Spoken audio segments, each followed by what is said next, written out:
બોલો ને ભાઈ. આલિયા તમારા 200 રૂપિયા. મારા 200 રૂપિયા? આ તમારો છોકરો આવ્યો તો મારી દુકાને વેફર લેવા હતો, પણ આજુબાજુમાં કોઈ હતું નહીં ને તો મેં એને વાતુમાં હલવાડીને પછી એને ખેતરી લીધો તો અને મારી પાસે જ રાખી લીધા હતા. અરે ભલા માણા, 200 રૂપિયા તો અહીંયા ધક્કો ખાવાની જરૂર હતી તમારે.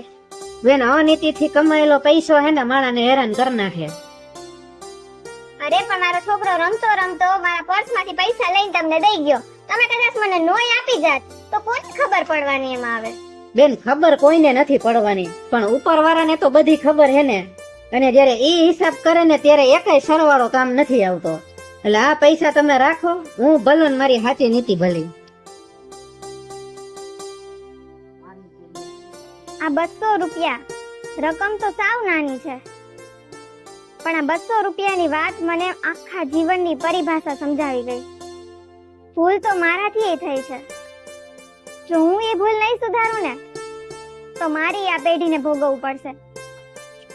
મારે એ પાપનું ભોગી નથી બનવું. મારી ભૂલ સુધારવી પડશે.